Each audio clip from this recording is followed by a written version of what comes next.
Shadows stretched long across the canyon floor as Sarah Reynolds collapsed at the doorway of the lone adobe dwelling. Blood matted her hair, dirt caked her torn dress. Inside, two hawks stood motionless, dark eyes revealing nothing. The Apache warrior hadn't spoken to another soul in 7 years, not since the massacre that took everything. The territory whispered his name with fear, the silent guardian who turned away all who sought refuge in his canyon. But something in her desperate eyes held him still. "I'll do anything, sir," she whispered. "Just let me stay." Her trembling hands clutched a small bundle to her chest. What secrets did this woman carry that would make her beg shelter from a man known to show no mercy? Before we jump back in, tell us where you're tuning in from, and if this story touches you, make sure you're subscribed because tomorrow I've saved something extra special for you. Two hawks watched the woman collapse, her body folding like autumn leaves in the wind. He made no move to help her, not at first. 7 winters had passed since he'd allowed another soul to cross his threshold. 7 winters of solitude in Whispering Canyon, named for the way the wind carried secrets through the stone corridors. The medicine pouch at his waist felt heavy, a small deerskin bag containing all that remained of his family, a carved wooden bead from his son's first ceremony, a strand of his wife's hair, black as a raven's wing, the silver buttons from his daughter's dress. He touched it now, feeling the familiar shapes through the leather. Memory rose unbidden. The cavalry had come at dawn, while dew still sparkled on the grass. He'd been hunting, tracking a deer through the misty forest. The shots echoed across the valley, sharp cracks that scattered birds from the trees. By the time he returned, smoke billowed from his village, bodies scattered like broken dolls. His wife, his children, his people, gone in an instant of army-issued gunpowder and orders from men who'd never set eyes on those they condemned. Two hawks survived because he wasn't there. The weight of that simple fact had crushed his voice into silence. He glanced again at the woman. Blood had pooled beneath her head, staining the earth dark. Death was no stranger to his door, but he hadn't invited it today. With reluctance, he stepped outside, the evening air cool against his skin. He crouched beside her, noting the shallow rise and fall of her chest. Alive then, her dress, once fine by settler standards, hung in tatters from her thin frame. Her hands, even unconscious, clutched a small bundle wrapped in faded blue cloth. Fresh bruises colored her arms, fingerprints pressed into pale skin. Someone had held her too tightly, meant harm. The territory held its own legends about two hawks.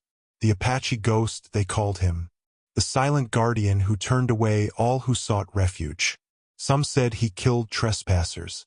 Others claimed he simply vanished, leaving no trace but cold fear in the hearts of those who dared enter his domain. Let them believe what they would. Fear kept people away, and away was where he wanted them. Yet here was this woman, half dead on his doorstep. With a sigh that stirred no sound, he lifted her. She weighed little, bones prominent beneath his hands. Inside, he laid her on a pallet near the hearth where embers still glowed. The bundle tumbled from her grasp, unraveling to reveal its treasures.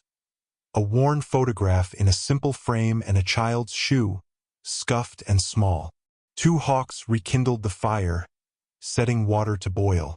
While flames licked the clay pot, he gathered supplies from carefully organized shelves, herbs dried and stored through seasons of solitary living. He crushed willow bark for pain, yarrow for bleeding, and honey to ward off infection. He cleaned her wounds with practiced hands. A deep gash crossed her scalp, explaining the blood. Smaller cuts marked her arms and legs. When he rolled her gently to check her back, anger stirred in his chest. Lash marks, some fresh, some healed to silvery scars, crisscrossed her skin beneath the torn fabric. The woman whimpered in her unconsciousness, flinching from ghosts only she could see. Two hawks worked methodically, applying poultices, binding wounds. His hands remembered the motions taught by his mother, the the tribe's healer before the soldiers came. When he finished, he covered her with a blanket woven in patterns that told stories of his people. He returned to his chair by the fire, carving knife and juniper wood in hand. The familiar motion of blade against wood soothed him as night deepened around the adobe dwelling. The woman would live or die by sunrise. Either way, she would leave his canyon when morning came. He would see to her wounds, offer food and water, then send her on her way with clear direction to the nearest town. His sanctuary would remain his alone. As darkness claimed the canyon, two hawks glanced at the bundle she'd carried. The photograph showed a woman with kind eyes, perhaps her mother. The child's shoe, tiny and worn at the toe, spoke of a different story altogether. He returned both items to the bundle and placed it beside her sleeping form. Everyone carried their ghosts. His roamed the canyon walls. Hers had driven her to his door. For tonight they would share the space between worlds. Nothing more. Sarah woke to unfamiliar shadows dancing across earthen walls. Pain throbbed through her head, a steady drumbeat that matched her pulse. She tried to sit, muscles protesting every movement. The room swam before her eyes. A simple space with a crackling fire, handcrafted furniture, and shelves lined with mysterious containers. A man sat across the room, watching her with eyes dark as midnight. Apache, she realized, recognizing the high cheekbones and copper skin.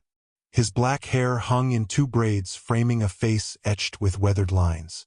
He made no move to speak, no gesture of welcome or threat. Memory flooded back in jagged pieces. Hollister Ranch, James's drunken rage, the bottle shattering against the wall, her desperate flight into the night, the men pursuing her through the wilderness. Days of hiding, running, stumbling through terrain she barely understood. The canyon entrance she'd found just as her strength failed. Her hand flew to her neck, fingers searching for the silver locket, her only inheritance from her mother. Relief washed through her when she felt its familiar outline beneath her torn collar. "Thank you," she whispered, voice cracking from thirst, "for helping me." The man remained still, giving no acknowledgement that he'd heard her words. He rose silently, moved to a water jug, and poured a cup. His movements held a fluid grace as he approached, offering the water without expression. Sarah drank gratefully, the cool liquid soothing her parched throat. When she finished, he took the cup and returned to his chair, picking up a piece of wood he'd been carving. "My name is Sarah Reynolds," she offered. "I've come from Hollister Ranch, about 2 days' ride from here." She paused, waiting for some response. None came. "I'm sorry to impose on your hospitality. I had nowhere else to go." The man continued carving, seemingly indifferent to her presence. "Do you speak English?" she asked. His eyes flicked up briefly, a flash of understanding crossing his features before he looked down again. Not incapable, then unwilling. Sarah shifted uncomfortably, wincing as pain lanced through her back. The wounds from James's belt buckle had barely begun to heal before she'd been forced to flee again. 3 years of marriage to James Hollister had taught her the language of pain and the value of silence. She recognized both in this man's demeanor. The Apache rose again, retrieving a small slate and chalk from a shelf. He wrote quickly, the chalk scraping across the surface, then held it toward her. 3 days, then go. His handwriting surprised her. Neat and educated. Not what she'd expected from a man living alone in a canyon. "Thank you," she said again, clutching the blanket around her shoulders. 3 days is more than generous. He erased the slate with a cloth, wrote again. "Name? 2 hawks," she read aloud from the slate. "Is that your name?" He nodded once, then set the slate aside and returned to his carving. Sarah's gaze wandered around the single room that comprised his home. Despite its simplicity, everything was meticulously organized. Herbs hung drying from the ceiling beams. Pottery vessels lined shelves along one wall. A bookshelf caught her attention, unexpected in this remote dwelling. She attempted to stand, legs trembling beneath her. Two hawks watched, making no move to help as she steadied herself against the wall. Her dress hung in tatters, blood and dirt staining the once blue fabric. She had nothing else to wear, nothing but what she carried in her small bundle. "I can work," she said, meeting his eyes directly. "Cook, clean, mend. Whatever you need in exchange for shelter." Pride kept her spine straight despite the pain. "I'm not looking for charity."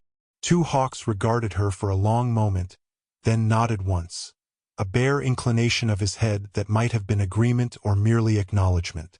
Sarah spotted her bundle near the pallet where she'd slept. She moved toward it carefully, unwrapping the faded cloth to check its contents. The photograph of her mother remained intact, as did the tiny shoe that had once belonged to. She closed the bundle quickly, unwilling to complete the thought. "I'll start with supper," she said, turning away from memories she couldn't bear to face. "If you'll show me what to use." Two hawks pointed to a corner where cooking implements hung from hooks. The simple task of preparing food gave Sarah purpose, something to focus on beyond fear and pain. As she worked, she sensed two hawks watching her, his silence filling the space between them like smoke, invisible but undeniably present. The Arizona Territory of 1885 remained a place of sharp contrasts, of towering mesas and deep canyons, of civilization pressing against wilderness, of peoples whose histories collided like thunderclouds. Whispering Canyon lay 3 days' ride from the nearest settlement of Copper Springs, a mining town where fortunes rose and fell with the copper veins threading through the mountains. Two hawks knew the rhythms of this land better than his own heartbeat.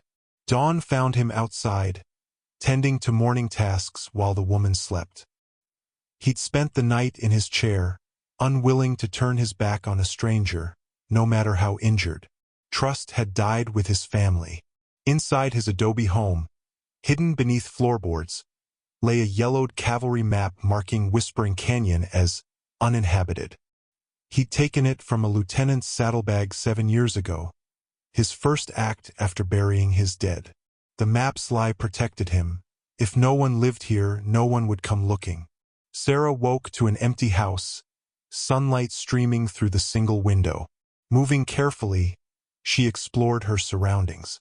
The bookshelf that had caught her attention the night before held volumes in English, Spanish, Apache, and languages she couldn't identify.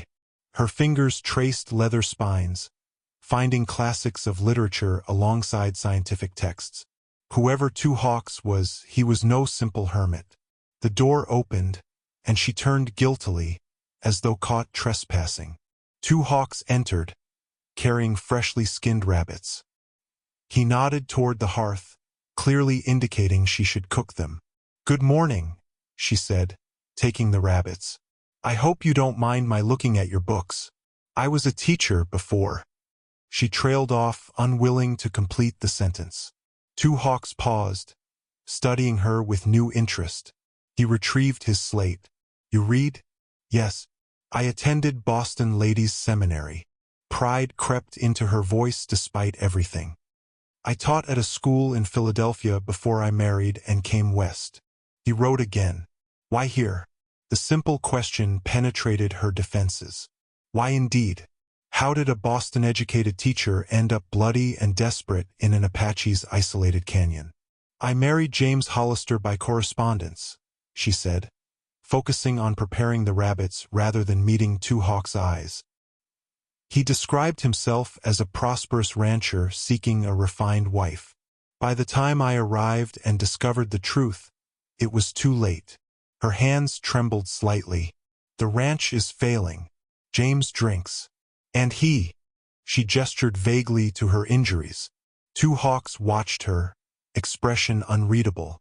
He wrote nothing more but moved to a trunk near his sleeping area. From it, he withdrew a bundle of cloth which he placed beside her.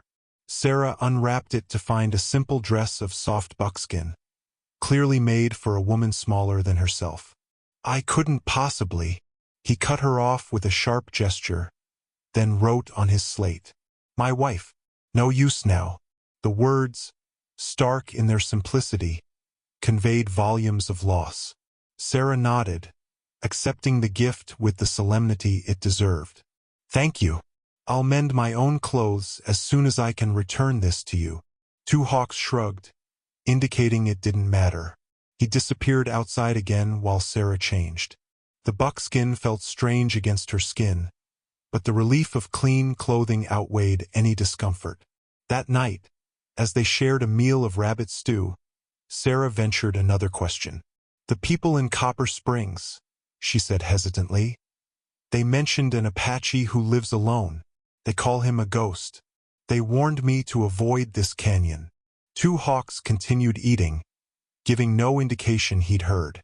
They fear you, she pressed. Why? He set down his bowl and wrote on the slate. Let them fear. Keeps them away. But you helped me. He stared at her for a long moment before writing again. First mistake in 7 years. The words stung, though she couldn't fault their honesty.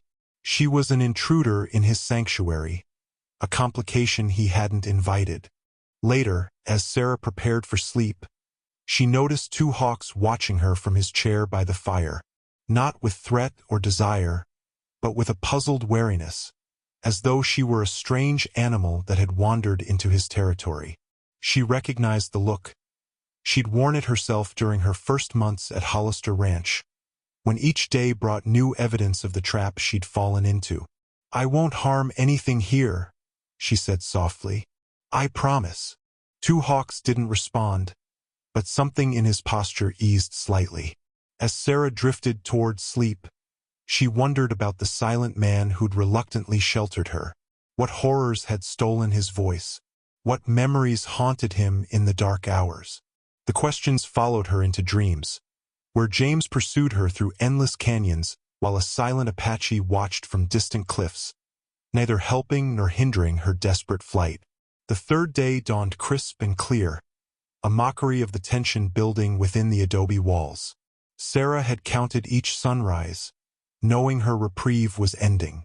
By nightfall, she would need to leave, continuing her flight into uncertainty.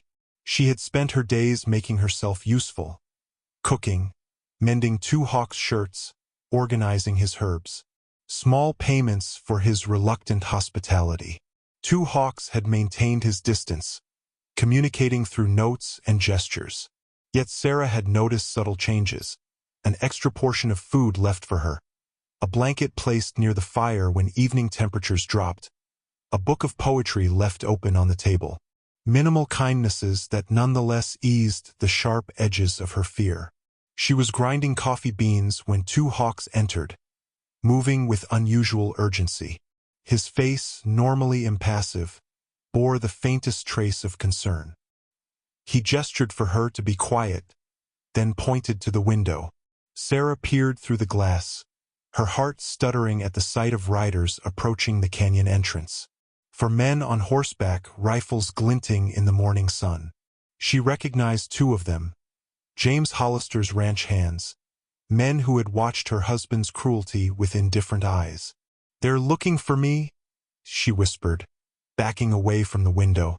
My husband sent them. Two Hawks nodded once, then pointed to a small trapdoor nearly invisible in the packed earth floor. Sarah understood immediately, pulling it open to reveal a shallow storage space beneath. She climbed down, drawing her knees to her chest in the confined space. If they find me, I'll say I forced my way in, she whispered. That you didn't know who I was. Two Hawks shook his head sharply, then closed the trapdoor, covering it with a woven rug. Sarah heard him moving around the room, likely removing any evidence of her presence. Minutes later, hoofbeats approached the dwelling. Male voices called out, first in English, then in broken Spanish. A heavy knock rattled the door. From her hiding place, Sarah could hear little beyond muffled voices. Two Hawks wouldn't speak, of course. She imagined him standing in stony silence as the men made their demands. The voices grew louder, more insistent. One man's tone turned threatening. "We know she came this way, Indian," the voice growled. Clear enough now for Sarah to recognize Burrows, her husband's foreman. Tracks led right to this canyon. $500 for the woman who murdered James Hollister. Dead or alive? Sarah pressed her hand against her mouth, stifling a gasp. James dead? She had struck him with a fire iron when he'd come at her with a knife, but he'd still been breathing when she fled. Had she truly killed him? "Look," another voice said, softer but no less dangerous. "We don't want trouble with you. Everyone knows you keep to yourself. But that woman's wanted for murder and we aim to collect. So either you tell us if you've seen her, or we search this place top to bottom." Silence followed, two hawks offering no response to their threats. "Have it your way," Burrows said. "Boys, search the place." The sound of boots on the packed earth floor sent terror coursing through Sarah's veins. They would find her. They would drag her back to hang for a murder she hadn't intended. Or worse, they would execute justice themselves, out here where no law would question an outlaw's death. Heavy footsteps crossed directly over her hiding place. The rug shifted slightly as someone stepped on it, but the trapdoor remained hidden. Sarah held her breath, certain they could hear her pounding heart. Minutes stretched like hours before the footsteps retreated. "Nothing here," a voice reported. "Place is clean." "He's Apache," Burrows replied. "Probably killed her himself when she stumbled in. Wouldn't be the first traveler to disappear in this canyon." "You sure you haven't seen a white woman?" another voice pressed. "Pretty despite being roughed up. Brown hair, blue eyes, wearing a torn blue dress last anyone saw." Silence again. Then the sound of paper rustling. "Here's the poster. You see her. There's money in it for you." More silence. Then boots moving toward the door. "We'll be watching this canyon," Burrows called out, his voice fading as he exited. "She's worth a lot to some important people. Remember that." Hoofbeats gradually receded, but Sarah remained frozen in her hiding place. Only when the trapdoor finally opened, revealing two hawks' expressionless face, did she release the breath she'd been holding. He helped her out, then handed her a piece of paper. The wanted poster bore a crude likeness of her face, the words "murderer" and $500 reward printed in bold letters beneath. "I didn't kill him," she whispered, staring at the poster. "He was alive when I fled." Two hawks studied her face, searching for truth in her eyes. Whatever he saw there seemed to satisfy him. He moved to the door, checking to ensure the riders had truly departed. Then he returned to his slate. "They will return." Sarah nodded, despair washing over her. "I'll leave tonight. I've brought enough trouble to your door." Two hawks considered her for a long moment, then wrote 3 words that changed everything. "You stay longer." Night had fallen, wrapping Whispering Canyon in darkness deep enough to hide a multitude of sins and sorrows. Sarah sat by the fire, the wanted poster crumpled at her feet. Two hawks had disappeared shortly after the bounty hunters left, returning hours later with handfuls of plant matter that he now crushed in a stone mortar. "I need to tell you what happened," Sarah said finally, breaking the silence that had stretched between them since his unexpected offer. "You're risking your life by sheltering me. You deserve the truth." Two hawks set aside his work and turned to face her, his attention complete. "James Hollister was cruel from the beginning," Sarah began, staring into the flames. "Not with his fists, not at first. He used words, isolation, small humiliations. By the time he began striking me, I was already cut off from everyone. No family back east, no friends nearby." Her fingers traced the outline of her locket through the buckskin dress. 3 years I endured it, telling myself it would improve, that he was simply stressed about the ranch failing. 3 years of bruises hidden beneath high collars and long sleeves. Two hawks remained motionless, his dark eyes reflecting firelight as she continued. "That night, he'd been drinking heavily. The bank was foreclosing on part of the property. He blamed me, said an educated wife was bad luck, that I looked down on him. Her voice grew distant, remembering. He came at me with a knife from the kitchen, said he'd carve the pride from my face. She drew a shaky breath. I grabbed the fire iron, swung it once. He went down, blood pouring from his head. I thought he was unconscious, not dead. I ran because I knew what would happen when he woke. A bitter laugh escaped her. I never imagined he'd actually die. I never meant to kill him. Two hawks rose silently, retrieving a wooden box from a high shelf. He placed it on the table, opened it, and withdrew a sheet of high-quality paper and a fountain pen. Sarah watched, puzzled, as he wrote with careful precision, his handwriting elegant and educated. When he finished, he passed the paper to her. I believe you. James Hollister has powerful friends in the territory. His father was a general who fought Apache. His brother is a judge. They will not care about your suffering. They will only seek vengeance. Sarah stared at the note, stunned by both its content and its form. You're educated. Two hawks took back the paper and wrote again. I attended Carlisle Indian School in Pennsylvania. I served as interpreter for the Army before returning to my people. I speak English, Spanish, and 3 native languages. I choose not to speak now.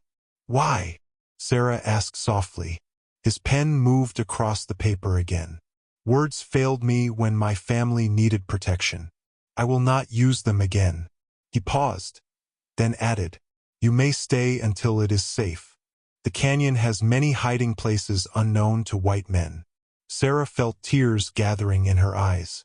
Why would you risk this for me? Those men will return. If they find me here, they'll kill you too. Two hawks considered her question, then wrote one simple line. I recognize the hunted. He stood, indicating the conversation was finished, and returned to grinding his herbs.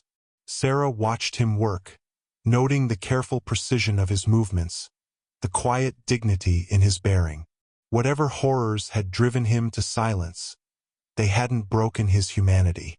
Later, as she prepared for sleep, two hawks approached with his slate. We need signals, ways to communicate quickly. He demonstrated a series of hand gestures. Danger, hide, safe, follow, stay. Sarah repeated each one until she performed them correctly. The simple act of creating a shared language, however limited, formed a tentative bridge between them. Thank you, she said when they finished, not just for the shelter, but for believing me. Two hawks nodded once, then returned to his chair by the fire. As Sarah drifted toward sleep, she realized something had shifted between them. No longer merely predator and prey seeking temporary shelter in the same den, they had become reluctant allies against a common threat. In the morning, she found a note placed beside her pallet, written in that same elegant hand. Today we begin. You will learn to survive here. First lesson, how to move without being seen. The words sent a chill down her spine, not of fear but of determination. If she was to remain in Whispering Canyon, she would need to become like its solitary guardian, invisible to those who sought her, one with the shadows and stone. Sarah folded the note carefully, tucking it into her locket alongside her mother's picture. The first message from a man who had chosen silence over speech, yet had somehow said exactly what she needed to hear. Days folded into one another like pages of a book, each one adding to the story forming between Sarah and two hawks. Their routine developed its own rhythm, rising with the sun, sharing simple meals, and filling daylight hours with lessons in survival. Sarah began keeping a journal, using paper two hawks provided from his limited supply. The simple act of recording her thoughts provided comfort, a way to process the strange turn her life had taken. April 17, 1885. Today marks 2 weeks in Whispering Canyon. Two hawks taught me to identify edible plants. My fingers are stained purple from gathering berries along the hidden stream. He seemed almost amused by my clumsy attempts. I never imagined an Apache warrior would be my salvation, yet here I am, learning to live in his world. Two Hawks proved a patient teacher, though his methods were demanding. He showed Sarah how to walk silently across the rocky terrain, placing each foot with deliberate care. He taught her to identify animal tracks, to read the canyon winds, to find water in seemingly barren landscapes. "The settlers' ways make too much noise," Sarah noted one evening as they prepared dinner together. "Everything we do announces our presence. Our clothes rustle, our boots clatter, our voices carry." Two Hawks glanced up from the rabbit he was skinning, one eyebrow raised in agreement. He had grown more expressive in their silent communications, his face revealing subtle shifts of emotion that Sarah was learning to interpret. In return for his teachings, Sarah organized Two Hawks' collection of medicinal plants, creating a system based on her knowledge of herbal remedies from her grandmother. She cleaned his home more thoroughly than it had been in years, mended his clothing, and introduced variations to their meals using wild ingredients. April 21, 1885, found Two Hawks' medicine notebooks today. He records remedies in multiple languages, his handwriting changing with each tongue. I recognized some of grandmother's cures among his Apache medicine. The human body suffers the same ills, regardless of the language that names them. Two Hawks watched with interest as Sarah studied his notebooks, occasionally correcting her technique when she attempted to prepare a remedy. His hands would guide hers, adjusting the pressure used to grind herbs or demonstrating the proper way to extract essential oils.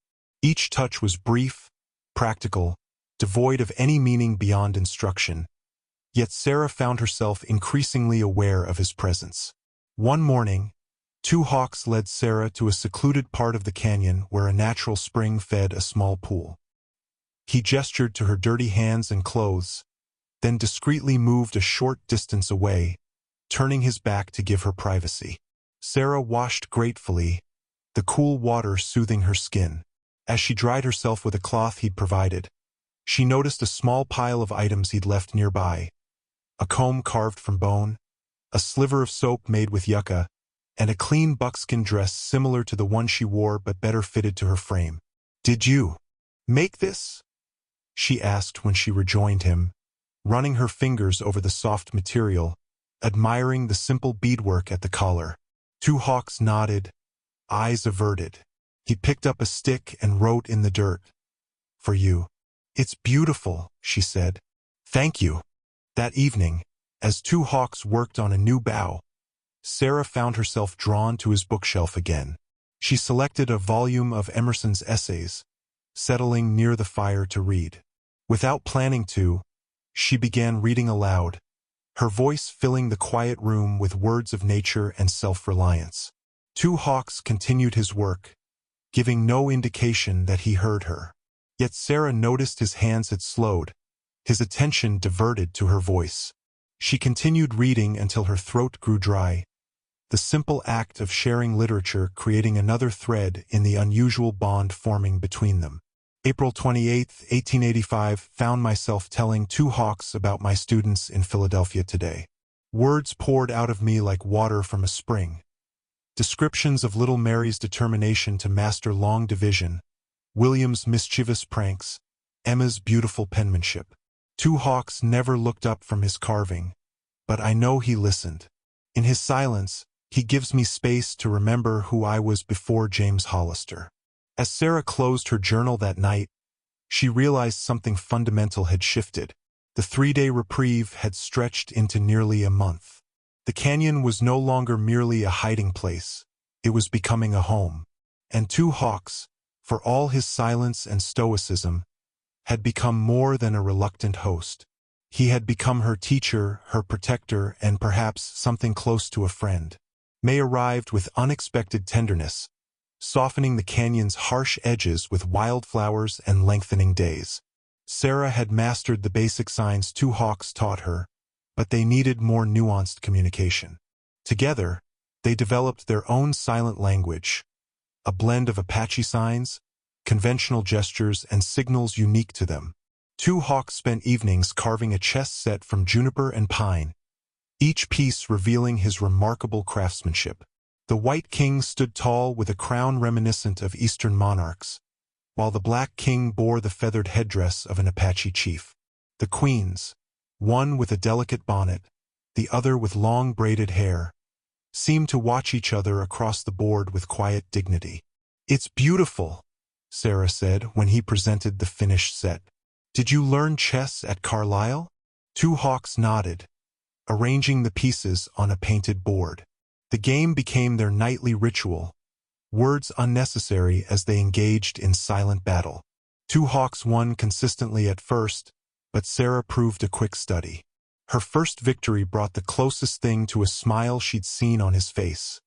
A subtle softening around his eyes, a barely perceptible upturn of his lips. During daylight hours, Two Hawks continued Sarah's education in survival. He took her deeper into the canyon, showing her hidden caves where Apache had sheltered for generations. He taught her to move like shadow across exposed rock, to blend with juniper and sage when strangers approached. "I'm not naturally stealthy," Sarah admitted after snapping a twig that sent a rabbit darting away. In Philadelphia, ladies were taught to announce their presence, not disguise it. Two Hawks pointed to her feet, then to his own. He motioned for her to remove her worn boots. Understanding dawned as she felt the earth directly beneath her soles, the difference between walking blind and walking aware. Sarah's education extended beyond survival. Two Hawks opened his small but precious library to her, sharing volumes of philosophy, science, and literature collected during his years at Carlisle and afterward. In exchange, she told him stories of her life in Boston and Philadelphia, of teaching children whose worlds extended no further than city blocks. "Why did you become a teacher?" she asked one evening, then realized her mistake. "I'm sorry, you don't have to." Two Hawks reached for his writing paper, considering her question seriously. "To bridge worlds, to show my people's children how to survive in the changing land without losing themselves." "What happened?" Sarah asked softly. "Army came. School closed. Children taken to distant reservations. I returned to my family." His hand hesitated, then added, "Then soldiers came again." The stark words needed no elaboration. Sarah knew enough of recent history to understand what had happened to Apache families who resisted relocation. "And now you teach me," she said quietly. Two Hawks met her eyes, something unreadable flickering in their depths. He wrote again. Different lesson. Same purpose. Survival. As May progressed, Sarah grew stronger. The woman who had collapsed half-dead on Two Hawks' doorstep now moved with growing confidence through the canyon terrain. Her hands, once soft from genteel life, hardened with work. Her skin bronzed under the desert sun. The nightmares that had plagued her sleep grew less frequent, though they never entirely disappeared. Two Hawks noticed her transformation. One morning, he led her to a ridge overlooking the canyon entrance. He handed her his spare rifle, demonstrating how to brace it against her shoulder, how to control her breathing as she sighted along the barrel. "I've never fired a gun," Sarah confessed, the weapon heavy and awkward in her hands. Two Hawks positioned himself behind her, adjusting her stance with careful movements. His hands guided hers, showing her how to hold the rifle properly. Sarah was acutely aware of his proximity, of the brief warmth of his breath near her ear as he leaned in to correct her aim. It was the closest they had stood to one another, and something unfamiliar fluttered in her chest. The rifle's report echoed through the canyon when she finally pulled the trigger. The target, a small rock perched on a distant stump, remained untouched, but Two Hawks nodded approval at her steady handling of the recoil. By the third attempt, Sarah hit her mark. The small victory felt enormous, a tangible sign of her adaptation to this new world. That evening, as they sat by the fire, Sarah ventured a question that had grown increasingly persistent in her mind. "Will you tell me your real name? Not your English school name, but the one given to you by your people." Two Hawks studied her for a long moment, weighing something in his mind. Finally, he wrote a single word on his slate and showed it to her. Nakohitsen. What does it mean? She asked, attempting the unfamiliar syllables. He who watches the stars. Sarah smiled, repeating the name softly. It suits you. For the first time, Two Hawks, Nakohitsen, looked genuinely surprised, as though no one had ever found anything about him suitable before. June brought scorching heat that baked the canyon walls to shimmering copper. Two Hawks led Sarah to a hidden spring deep within a network of narrow passages, where the air remained cool even at midday. Emerald moss clung to stone walls, and the water bubbled up crystal clear from some unseen source deep within the earth. It's beautiful, Sarah whispered, reluctant to disturb the sanctity of the place. Two Hawks nodded, kneeling to drink from the spring. He gestured for Sarah to do the same, then pointed to the walls surrounding them. Sarah hadn't noticed at first, but now she saw them. Ancient paintings in red and yellow ochre, black charcoal, and white clay, figures of animals and hunters, spirals and handprints, stretched across the rock face in a tapestry of forgotten stories. Your ancestors? She asked. Two Hawks made a gesture indicating partly, then wrote in the soft sand beside the spring.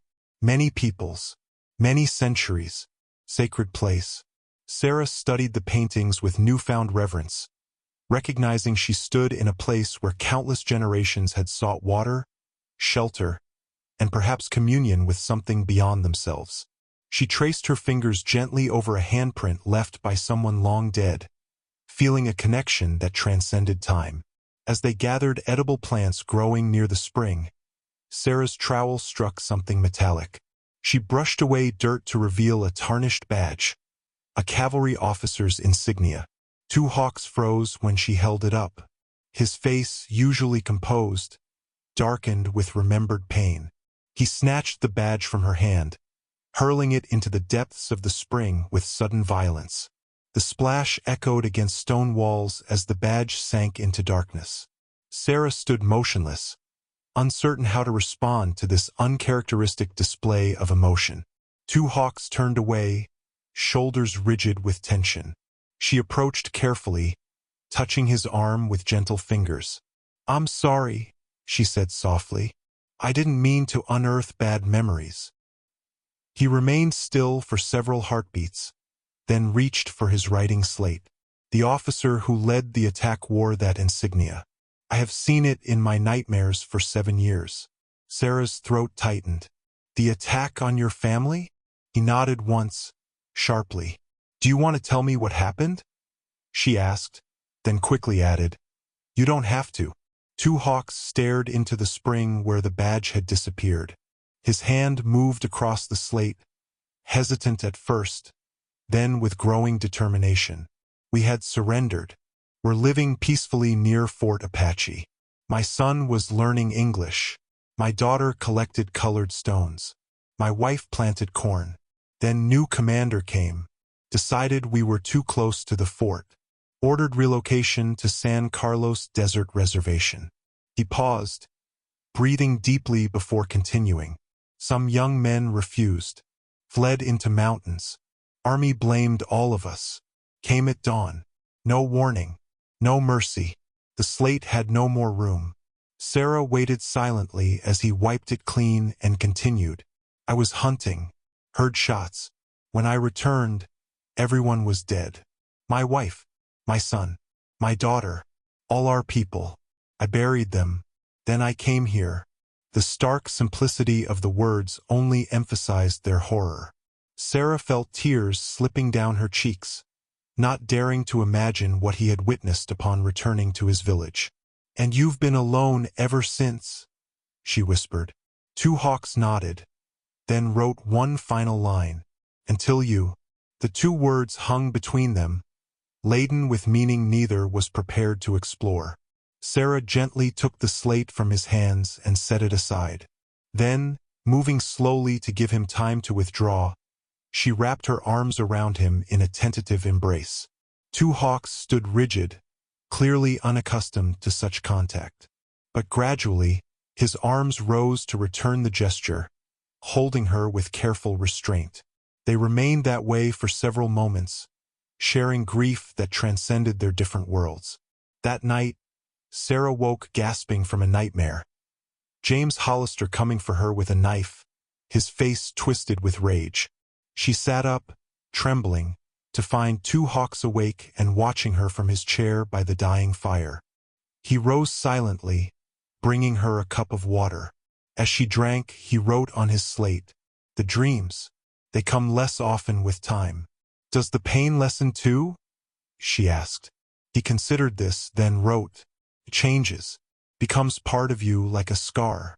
Some days you forget it exists, others it aches as though fresh." Sarah nodded, understanding. "Thank you for showing me the spring today, for sharing your memories, painful as they are." Two hawks studied her face in the faint firelight. His expression remained unreadable, but something had shifted between them. A new depth of understanding, a recognition of shared wounds that might never fully heal, but could perhaps be carried together. As he returned to his chair, Sarah realized that Two Hawks had shared more than survival skills during their time together. He had shown her that it was possible to endure unimaginable loss and still find reasons to continue. That silence didn't necessarily mean surrender. That some forms of strength revealed themselves only in the deepest quiet. June brought scorching heat that baked the canyon walls to shimmering copper. Two Hawks led Sarah to a hidden spring deep within a network of narrow passages, where the air remained cool even at midday. Emerald moss clung to stone walls, and the water bubbled up crystal clear from some unseen source deep within the earth. "It's beautiful," Sarah whispered, reluctant to disturb the sanctity of the place. Two Hawks nodded, kneeling to drink from the spring. He gestured for Sarah to do the same, then pointed to the walls surrounding them. Sarah hadn't noticed at first, but now she saw them. Ancient paintings in red and yellow ochre, black charcoal, and white clay, figures of animals and hunters, spirals and handprints, stretched across the rock face in a tapestry of forgotten stories. "Your ancestors?" she asked. Two Hawks made a gesture indicating partly, then wrote in the soft sand beside the spring, "Many peoples, many centuries, sacred place." Sarah studied the paintings with newfound reverence, recognizing she stood in a place where countless generations had sought water, shelter, and perhaps communion with something beyond themselves. She traced her fingers gently over a handprint left by someone long dead, feeling a connection that transcended time. As they gathered edible plants growing near the spring, Sarah's trowel struck something metallic. She brushed away dirt to reveal a tarnished badge, a cavalry officer's insignia. Two Hawks froze when she held it up. His face, usually composed, darkened with remembered pain. He snatched the badge from her hand, hurling it into the depths of the spring with sudden violence. The splash echoed against stone walls as the badge sank into darkness. Sarah stood motionless, uncertain how to respond to this uncharacteristic display of emotion. Two Hawks turned away, shoulders rigid with tension. She approached carefully, touching his arm with gentle fingers. "I'm sorry," she said softly. "I didn't mean to unearth bad memories." He remained still for several heartbeats, then reached for his writing slate. The officer who led the attack wore that insignia. "I have seen it in my nightmares for 7 years." Sarah's throat tightened. "The attack on your family?" He nodded once, sharply. "Do you want to tell me what happened?" she asked, then quickly added, "You don't have to." Two Hawks stared into the spring where the badge had disappeared. His hand moved across the slate, hesitant at first, then with growing determination. "We had surrendered. We're living peacefully near Fort Apache. My son was learning English. My daughter collected colored stones. My wife planted corn. Then new commander came, decided we were too close to the fort, ordered relocation to San Carlos Desert Reservation." He paused, breathing deeply before continuing. "Some young men refused, fled into mountains, Army blamed all of us. Came at dawn. No warning. No mercy. The slate had no more room. Sarah waited silently as he wiped it clean and continued. I was hunting. Heard shots. When I returned, everyone was dead. My wife. My son. My daughter. All our people. I buried them. Then I came here. The stark simplicity of the words only emphasized their horror. Sarah felt tears slipping down her cheeks, not daring to imagine what he had witnessed upon returning to his village. And you've been alone ever since, she whispered. Two Hawks nodded, then wrote one final line. Until you. The two words hung between them, laden with meaning neither was prepared to explore. Sarah gently took the slate from his hands and set it aside. Then, moving slowly to give him time to withdraw, she wrapped her arms around him in a tentative embrace. Two Hawks stood rigid, clearly unaccustomed to such contact. But gradually, his arms rose to return the gesture, holding her with careful restraint. They remained that way for several moments, sharing grief that transcended their different worlds. That night, Sarah woke gasping from a nightmare. James Hollister coming for her with a knife, his face twisted with rage. She sat up, trembling, to find Two Hawks awake and watching her from his chair by the dying fire.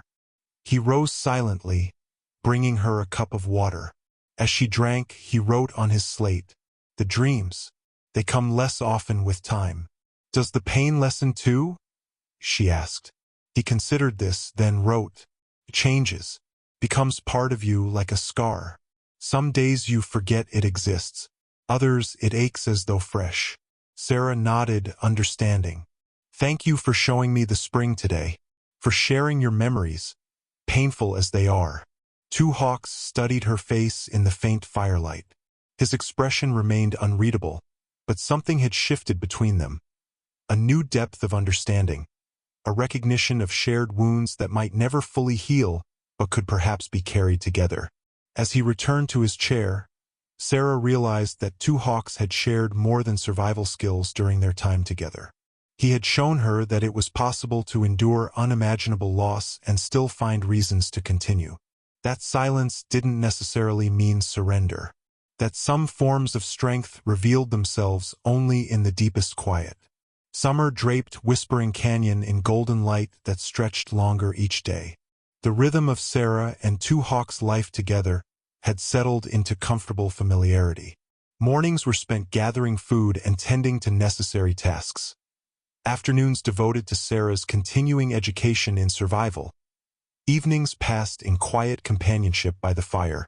Two Hawks began taking Sarah farther from the canyon, teaching her to recognize landmarks that would guide her back should they become separated. He showed her how to read the position of the sun, how to follow game trails, how to identify which mountains marked the boundaries of safe territory. "Are you preparing me to leave?" Sarah asked one afternoon as they crested a ridge overlooking vast stretches of wilderness. Two Hawks shook his head, writing on his slate, "Preparing you to survive if you must." The answer should have been reassuring, but Sarah felt an unexpected pang at the thought of leaving the canyon, of leaving him. She had come to value their shared silence, the quiet understanding that had grown between them. In Philadelphia, in Boston, even at Hollister Ranch, she had always felt the need to fill silence with words. With Two Hawks, silence itself had become a language. One evening in late June, while searching for a book on Two Hawks' shelves, Sarah discovered a cedar box tucked behind several volumes. She hesitated, respecting his privacy, but curiosity won out. Inside lay a beautifully crafted wooden flute, its surface decorated with intricate carvings of eagles and flowing water. "I didn't know you played music," she said when Two Hawks entered and found her with the instrument. He stood very still, regarding the flute as one might regard a dangerous animal. He took the slate and wrote, "I haven't. Not since before." Sarah understood immediately. Not since the massacre. Not since he lost everything. "Would you play now?" she asked gently. "I would love to hear it." Two Hawks hesitated, conflict evident in his eyes. Then, with deliberate movements, he took the flute from her hands. He examined it carefully, fingers tracing the carvings as though reacquainting himself with an old friend. Sarah sat quietly, not wanting to pressure him. After several minutes, Two Hawks raised the flute to his lips. The first notes emerged hesitantly, slightly off-key from the instrument's long disuse. But soon, a hauntingly beautiful melody filled the adobe dwelling. A song that spoke of vast skies and ancient mountains, of grief too deep for words and memories that refused to fade. Sarah closed her eyes, letting the music wash over her. It was the voice Two Hawks had denied himself for 7 years, speaking now through the cedar flute. When the song ended, she opened her eyes to find him watching her, something vulnerable in his gaze. "Thank you," she whispered. "It's beautiful." Two Hawks inclined his head slightly, acknowledging her words. That night, he took the flute outside and played beneath the stars, the notes drifting through the canyon like prayers. After that evening, music became part of their routine. Two Hawks would play at dusk, and Sarah sometimes hummed along or sang soft harmonies when she recognized the melody. She taught him songs she remembered from her childhood in Boston, and he showed her traditional Apache rhythms. Their first genuine disagreement came in early July, when Sarah ventured beyond the boundaries Two Hawks had established without informing him. She had spotted unusual wildflowers and followed them without thinking, only realizing how far she'd gone when shadows began to lengthen. Two Hawks found her making her way back, having recognized her absence. His face was thunderous, fear disguised as anger. He signaled sharply, "Dangerous. Foolish." "I know. The way back," Sarah protested. "I was perfectly fine." Two Hawks shook his head emphatically, gesturing toward distant ridges where hostile tribes occasionally passed. He took out his slate. "Not safe alone. Raiders. Mountain lions. Soldiers. You can't expect me to stay within sight of the house forever," Sarah argued, surprising herself with her vehemence. "I'm not a child, and this isn't a prison." Two Hawks stared at her, clearly unused to being challenged. He wrote, "My canyon. My rules." Sarah felt heat rising in her cheeks. "Your canyon? So I'm just a guest who should be grateful for your tolerance." His expression didn't change, but something flickered in his eyes. Surprise, perhaps, at her sudden defiance. He turned abruptly and started walking back toward the house, clearly expecting her to follow. "No," Sarah said firmly. Two Hawks stopped, looking back with raised eyebrows. "I won't follow until you acknowledge that I have a right to some independence. I respect your experience and your home, but I won't be treated as though I have no will of my own." I had enough of that with James. For a long moment, they stood facing each other in stalemate, neither willing to yield. Then, unexpectedly, Two Hawks' stern expression softened. He nodded once, conceding her point, and wrote, "We will establish new boundaries. Together." The compromise surprised Sarah. She had expected more resistance, not reasonable accommodation. She nodded, accepting the peace offering, and fell into step beside him as they returned home. That night, as they sat by the fire, Two Hawks took up his flute again. The melody he played seemed different, lighter somehow, with intricate variations that hadn't been present before. When Sarah looked at him questioningly, he wrote a single word on his slate: "Respect." And Sarah understood that he was acknowledging something important, that she had earned not just his protection, but his regard. The July sun beat down mercilessly, baking the canyon walls until heat shimmered in visible waves. Sarah stood at the edge of a small clearing near the adobe dwelling, studying the ground with critical attention. Two Hawks watched from the shade, curiosity evident in his posture as she marked off a rectangular area with stones. "I want to plant a garden," she announced, looking up to meet his gaze. "Not just wild gathering, but cultivated plants. Vegetables, herbs, maybe even flowers." Two hawks raised an eyebrow skeptically, writing on his slate, "Desert. Hard growing." "I know," Sarah acknowledged. "But there's water from the spring we could divert. The soil here seems richer than the surrounding areas. And I noticed wild onions and greens already growing nearby." He considered her proposal, walking the perimeter of her marked area. Finally, he wrote, "Canyon summer short. Winter comes early." "Then we should start immediately," Sarah replied. "My grandmother kept a garden in Vermont with a growing season just as brief." "Can be done." Two hawks studied her determined expression, then nodded once and wrote, "Your project." The implied skepticism in his words only strengthened Sarah's resolve. She had spent 3 years at Hollister Ranch watching carefully tended vegetables wither under James's neglect. Here was an opportunity to create something living, something that would thrive under her care. The work was backbreaking. Sarah spent days clearing rocks, improving soil with compost and manure from deer two hawks had hunted. She constructed simple irrigation channels from the spring, lining them with clay to minimize water loss. Two hawks observed her efforts with initial detachment, but gradually began offering suggestions through notes and demonstrations. He showed her how Apache women had cultivated corn and beans in seemingly inhospitable terrain, how they had created natural barriers against rabbits and deer.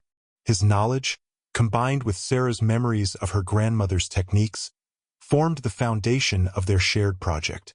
One evening, as they worked side by side placing stones to divert water, Sarah found herself smiling more freely than she had in years. Her hands were calloused, her skin bronzed by the sun, her dress stained with honest work, all so different from the proper Boston lady she had once been trained to become. "I never would have imagined this life," she said, watching two hawks adjust a stone in the channel. "In Philadelphia, my greatest worry was whether my students had memorized their multiplication tables, or if my gloves matched my hat." Two hawks glanced up, invitation in his eyes for her to continue. "I feel more real here," she admitted.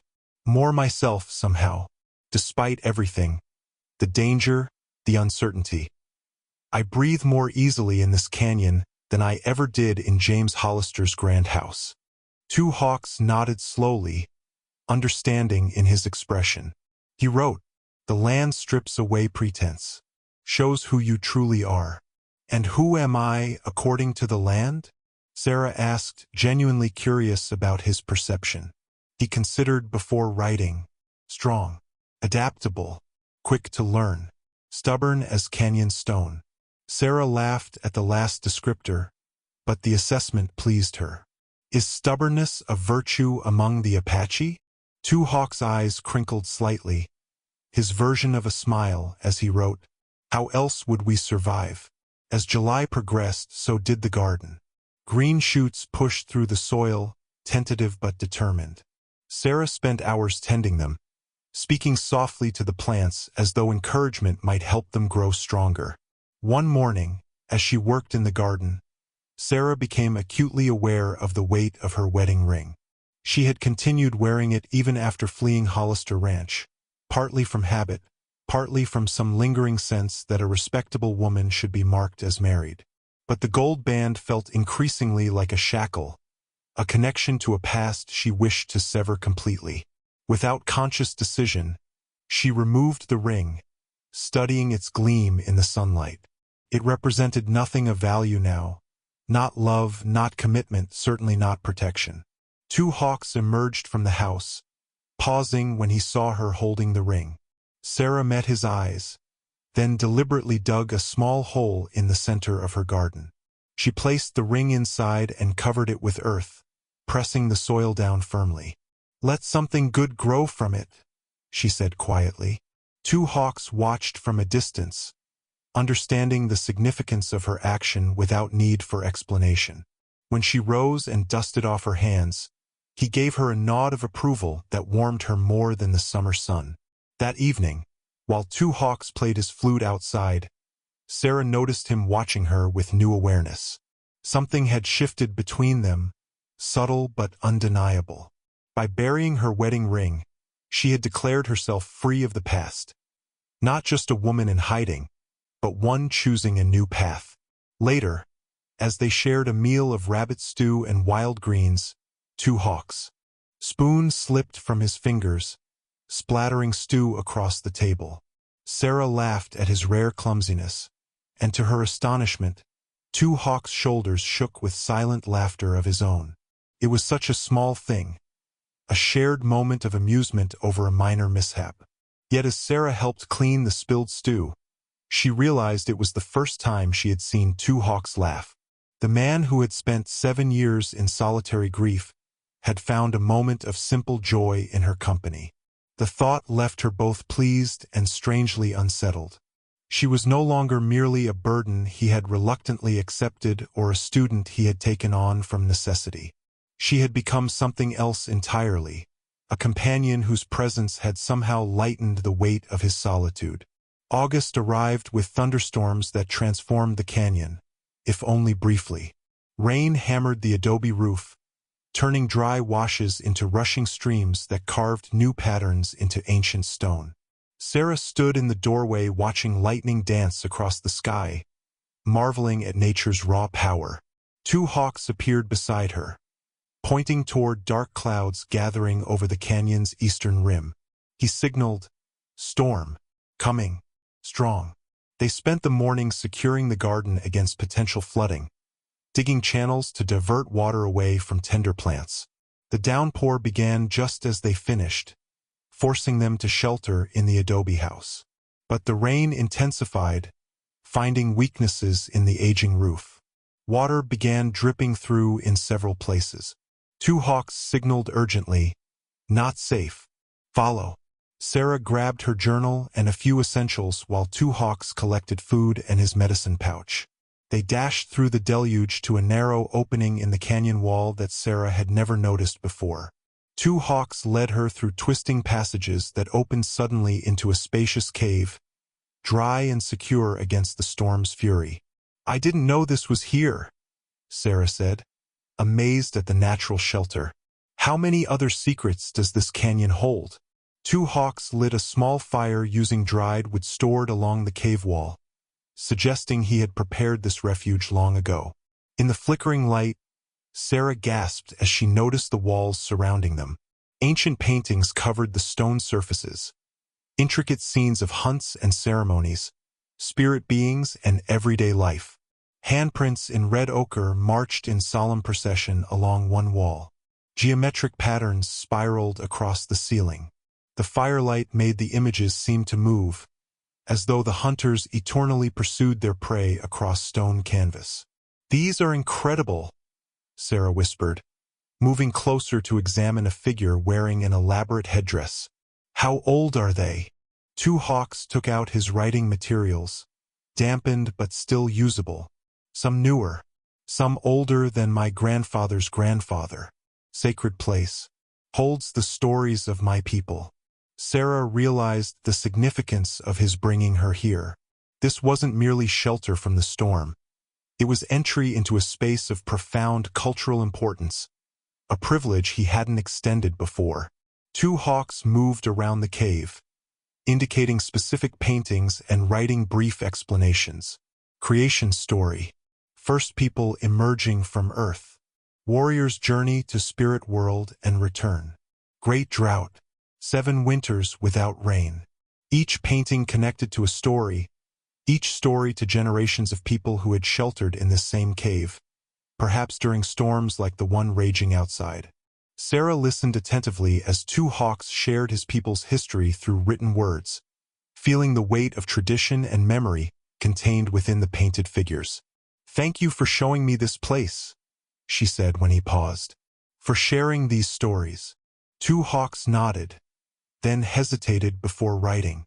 "My father brought me here as a boy, said I would bring my son someday."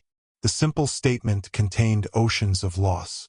Sarah moved closer, drawn by the rare vulnerability in his expression. "They would be proud of how you've preserved your traditions," she said softly, "of how you remember."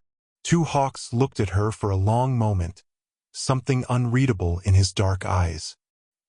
He raised his hand slowly, as if to touch her face, then stopped himself.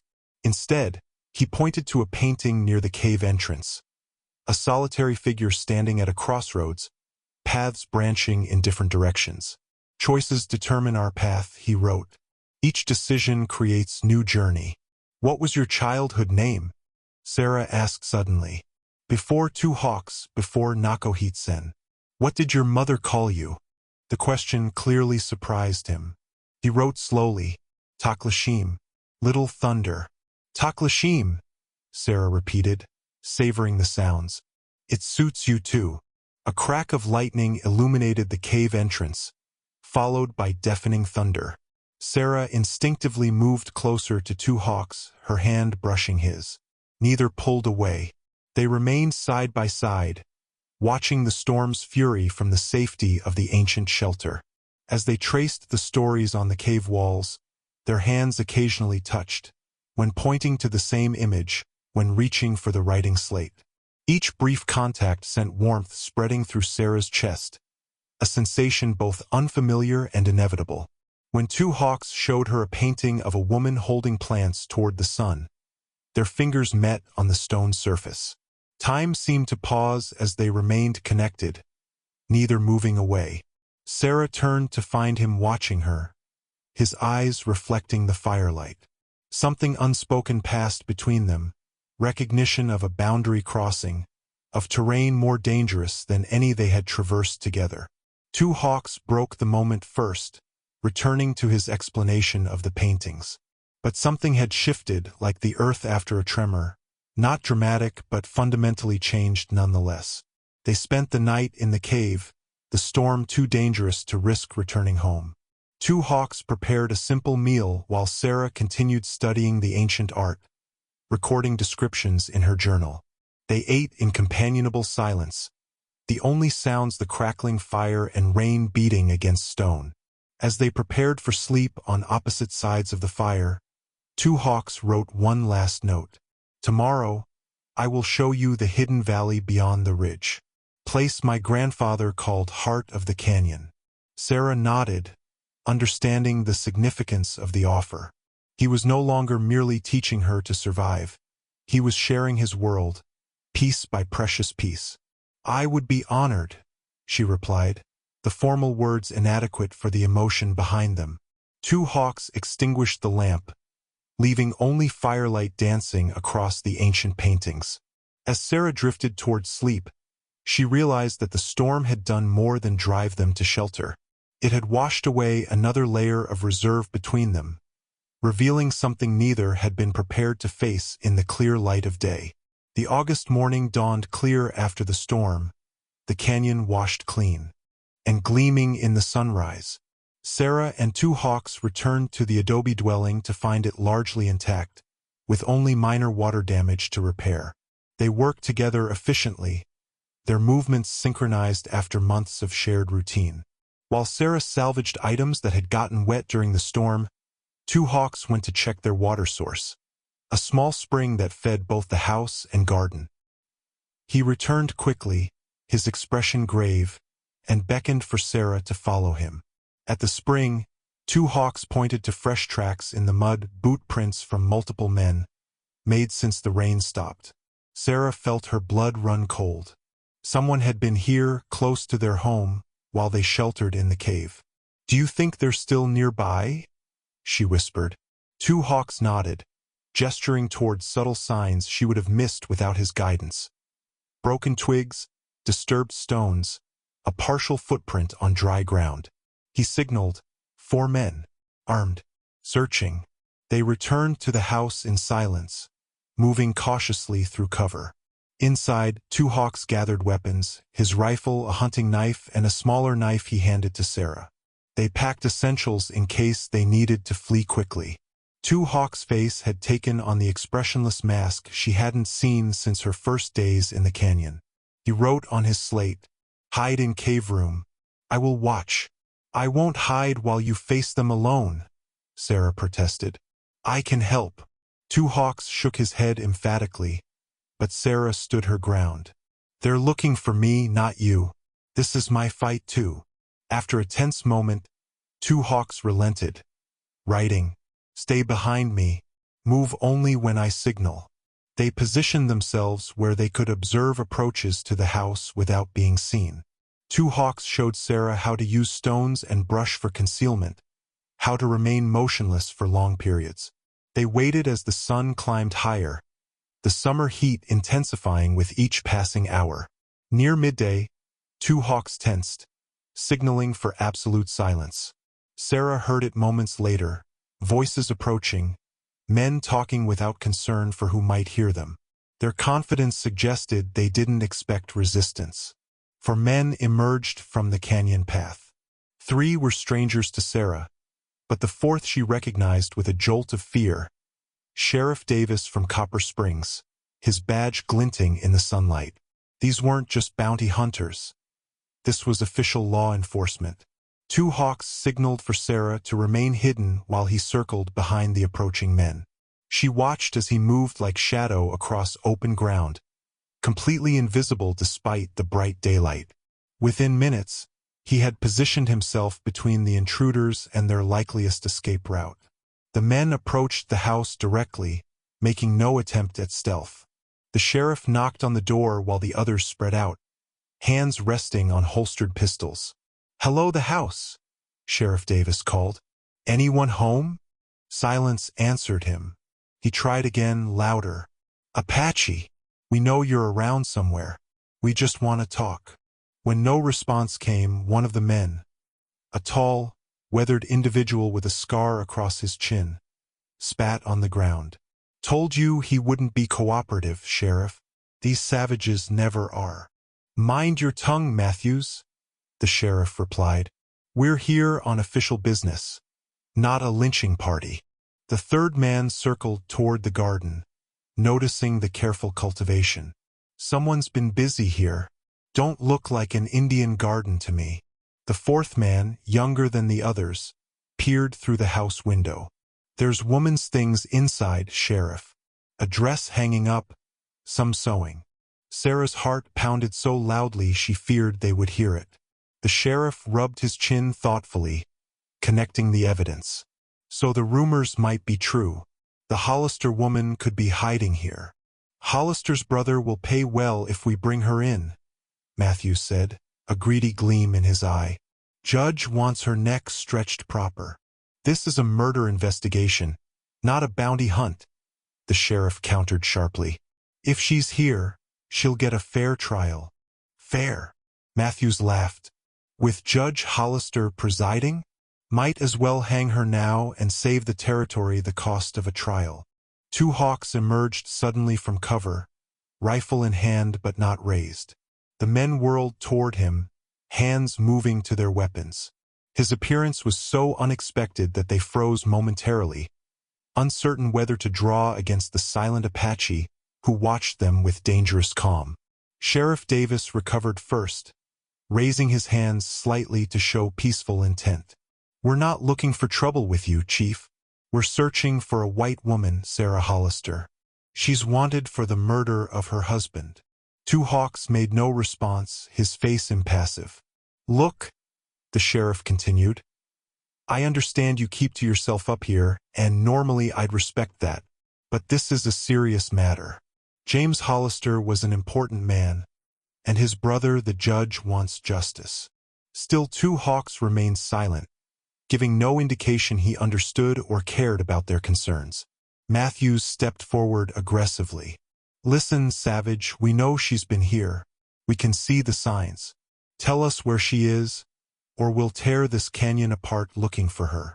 The sheriff shot Matthews a warning glance. "What my deputy means is that we have a legal obligation to search for a fugitive. We'd prefer your cooperation, but we have the authority to conduct a thorough search with or without it." Two Hawks finally moved, shifting his stance slightly to block the path to the house more effectively. The message was clear. They would not pass without his permission. The sheriff sighed, removing his hat to wipe sweat from his brow. "We'll be back tomorrow with more men. I'd advise you to reconsider your position by then." Harboring a murderer is a serious offense, even for someone living outside town jurisdiction. The men withdrew reluctantly, Matthews casting threatening glances over his shoulder. Sarah remained hidden until two hawks signaled that they were truly gone. When she emerged, her legs trembled with released tension. "They'll return," she said, "with more men, just as he promised." Two hawks nodded grimly, writing on his slate, "We must prepare." "Two hawks," Sarah said quietly. The sheriff was wearing a badge, acting on legal authority. This isn't just about bounty hunters anymore.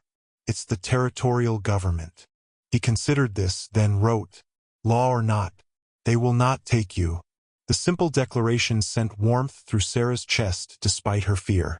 Two hawks returned to the house, gathering supplies with focused efficiency. As Sarah helped him, she spotted something half-hidden in the dust near where the men had stood. A second badge that must have fallen from someone's pocket. She picked it up, turning it over in her hand. "Deputy United States Marshal," she read aloud, showing it to two hawks. "They're bringing federal authorities into this, not just local law." Two hawks took the badge, studying it before tucking it away. His expression remained unchanged, but Sarah could read the concern in his eyes. The stakes had just risen dramatically. They were no longer facing just bounty hunters or even local law. They were opposing the full weight of territorial justice, a system that had never shown mercy to either desperate women or Apache warriors. Night fell on Whispering Canyon, bringing no peace with its darkness. Sarah moved through the adobe dwelling gathering essentials: food, water, the small knife two hawks had given her, a flint for starting fires. She worked quietly while two hawks secured the perimeter, setting early warning systems that would alert them if anyone approached during the night. When he returned, she had already packed a small bundle with everything she would need. Two hawks paused in the doorway, eyes narrowing as he understood her intentions. He shook his head firmly. "I have to go," Sarah said, her voice steady despite the ache in her chest. "If I stay, they'll keep coming. They'll bring more men, more guns." Two hawks took his slate.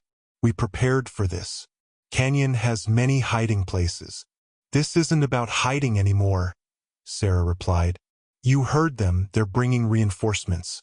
Federal marshals. They won't stop until they find me." She straightened her shoulders. "I won't let them destroy your home because of me." Two hawks stepped closer, writing urgently, "Where will you go? Alone, they will catch you." "North," Sarah said, having thought it through carefully. "Into Utah territory, then perhaps to Colorado. Somewhere I can lose myself in a larger town, where no one knows the name Hollister." Two hawks' expression darkened. He wrote, "You will not survive the journey alone. I've learned from the best teacher." Sarah attempted a smile that didn't reach her eyes. "You've shown me how to move unseen, how to find water, how to navigate by stars." Two hawks shook his head again, more emphatically. "Too dangerous. Raiders, soldiers, wild animals. Winter comes soon. More dangerous than staying? Than watching them burn your home to flush me out? Than seeing you killed for harboring me?" Sarah's voice broke slightly. "I couldn't bear that, two hawks." He stared at her, frustration evident in the tense line of his shoulders. He wrote, "We leave together then." "No," Sarah said firmly. "This is your home, your sacred place, the canyon of your ancestors. I won't be responsible for taking that from you too." Two hawks paced the small room, agitation breaking through his usually calm demeanor. He returned to the slate. "You matter more than place." The simple declaration struck Sarah like a physical blow. She turned away, blinking back tears. "I'll leave before dawn," she said, her voice barely above a whisper. "It's better this way." Two hawks moved to stand before her, blocking her path. His eyes held hers, intense and unyielding. He shook his head once more, a final rejection of her plan. "Please," Sarah whispered, "don't make this harder than it already is." Two hawks took her hands in his, an unprecedented gesture that startled her into stillness. His palms were warm and calloused against her skin, his grip gentle but insistent.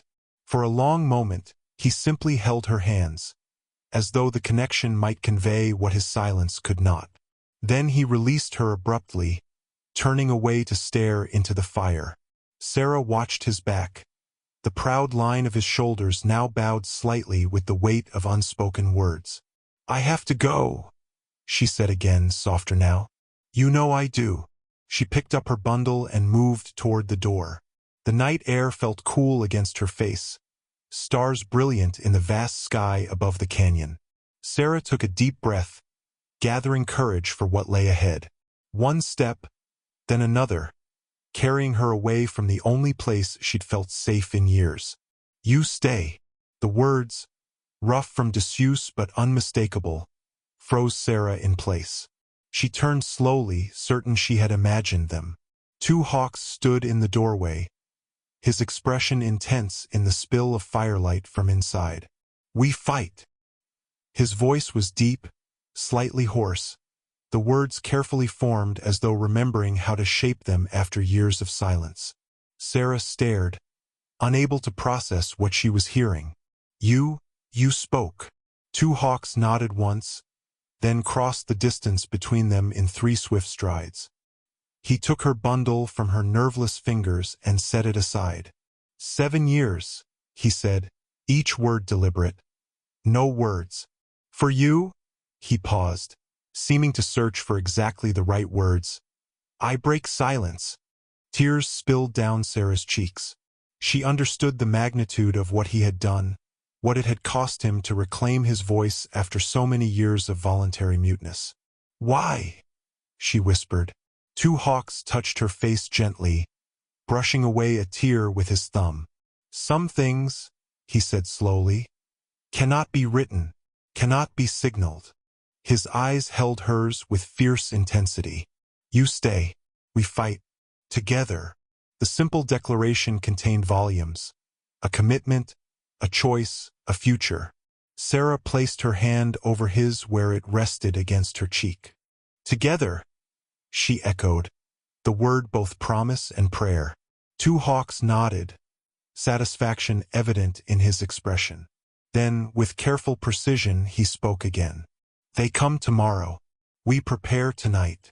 Sarah recognized the gift he had given her. Not just his protection or his home, but his voice, and used for 7 years until she had given him reason to reclaim it. She nodded, accepting both the gift and the challenge it presented. "Tell me the plan," she said quietly. And as the night deepened around them, two hawks began to speak, each word a stone placed in the foundation of their shared resistance. His voice grew stronger with use, though he remained a man of few words, choosing each one with deliberation. Sarah listened, understanding that whatever came next, victory or defeat, survival or capture, they would face it united. The silent warrior had found his voice, and the desperate woman had found her courage. Together, they might just be strong enough to forge a future neither had dared imagine alone. Dawn found two hawks and Sarah fortifying the canyon entrance, placing obstacles that would funnel approaching riders into vulnerable positions. They worked methodically, two hawks speaking occasionally to direct their efforts. His voice remained rough from disuse, his sentences brief but precise. "Here," he said, indicating a narrow passage. "Rock fall can block path." Sarah helped him position stones that could be dislodged with a single push, creating a barrier that would take time to clear. They prepared similar traps throughout the canyon approach, not to harm but to delay, to control the battlefield. As the sun climbed higher, two hawks led Sarah to higher ground overlooking the canyon entrance. He unwrapped a bundle containing his second rifle, older but well-maintained.